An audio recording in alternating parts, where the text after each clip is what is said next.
You know the different styles and sections that are supposed to go into a resume, but how do you make sure it grabs the attention of the person reading it? Hi, I'm Nancy with OLTD, and in this video, I'll share recommendations from the experts on making your resume show that you are the best qualified candidate for the job.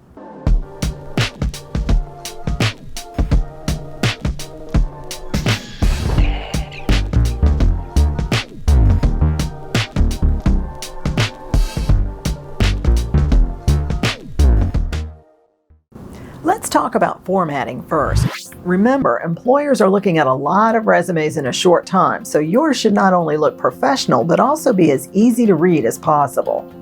Ideally, your resume should be 1 and no more than 2 pages. Choose a basic font like Arial, Calibri, or Times New Roman, and keep your font size between 10 and 12 points for the main content. Put your name and contact information at the top of the resume. Make your name the title using a large size bolded font like 16 points. Follow this with headings for each section of your resume in bolded, slightly larger font size than your main content. It's best to choose no more than 3 different font sizes for your entire resume. Keep extra white space at a minimum. Too much can make your resume look sparse. If you need to, increase your font size to 12 points and add the optional achievement section to fill up the white space. Set appropriate margins, typically 1 inch on each side with lines single-spaced, and keep all of your formatting consistent throughout your resume. For example, if you include the month along with the year that you worked for one employer, make sure you include the month and year for all employers. Now let's focus on the content of your resume. Most likely, the largest section of your resume will be your work history. When listing your jobs, always start with the most recent position first, working your way back. If you've been in the workforce a long time, you don't need to include any positions held more than 15 years ago. Make sure your qualifications relevant to the position jump off the page. To make that happen, include keywords that catch the recruiter's attention. These are words or job titles that let the recruiter know that your qualifications match those of the position you're applying for. Read the job description carefully and look for keywords that describe things like skills, experience, certifications that are required, or tools or program knowledge that's required. For example, if you're applying for a job as an administrative assistant, you might see keywords like payroll, analyzes data, or processes reports. If you have these qualifications, then include these exact keywords throughout your resume. Seeing these shows to the employer that you've read the job description and you have what they're looking for. Put your information most relevant to the position higher on your resume to draw attention to it. For example, in your summary or your objective statement, using keywords. When listing your work experience, include bulleted items underneath each job title describing your key achievements and responsibilities, using keywords. For your most recent job, list between 3 and 5 bullet points, and for older jobs, up to 3.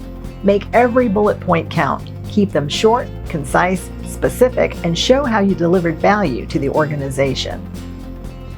When writing your bulleted items, use power verbs to emphasize what you did. Some examples include directed, developed, coordinated, created, improved, designed. Along with keywords and power verbs, use numbers whenever possible to show measurable impact of your achievements. There are many ways to do this, both with hard and soft skills. They include things like savings in terms of money, resources, or labor hours, or growth in team size or customer base, maybe an increase in your mastery of something, or the number of viewers on a social media site, for example. If you don't have a solid number to share, you can use a range or describe in terms of frequency or size. The point is to show a measure of your success at something you did. Here's an example of a bulleted item using keywords, power verbs, and numerical data. Let's say one of the job requirements is processing applications. Your statement could read, streamlined license application process resulting in a 50% reduction in errors. When listing your work experience, you may have some gaps in your employment history. You might have been laid off, maybe you went back to school, or you took time off to take care of your family, or any number of reasons. Make sure to address this with a short note on your resume. For example, if you took time off to pursue a degree, you can write "pursuing further education." This way, recruiters won't be wondering why you weren't working. You want to make every section of your resume impactful, so only include the sections you need. For example, include either a summary or an objective statement, but you don't need to include both.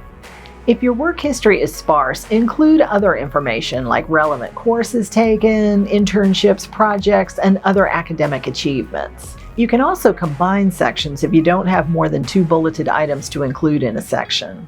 And remember, the order in which you place your sections depends on the style of resume you choose and the qualifications you want to highlight. Another way to highlight your qualifications and impress recruiters is to share your professional social media links like LinkedIn in your contact information. Before you do this, make sure your site is up to date and the information matches your resume. And if you share any other social media accounts, make sure your posts and pictures are something you want the employer to see. You've now finished creating your resume. Before sending it out, there's one final step. Proofread it several times for typos or other mistakes. After all of your hard work, don't let a minor mistake be the reason your resume doesn't get chosen. Maybe ask a trusted friend, colleague, or family member to review it and provide their feedback. Now your resume is complete and ready to send. So let's summarize the tips I just shared in this video. Your resume should be no longer than 2 pages.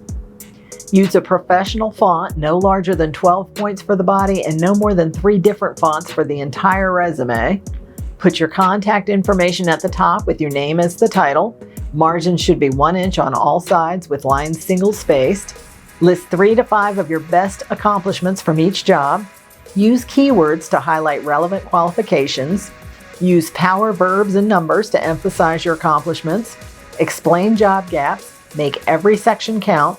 And proofread several times. Remember, your resume is the employer's first impression of you, and a great one will get you a callback and an interview. For more resources and tips on resume writing, visit the link to our career page beneath this video.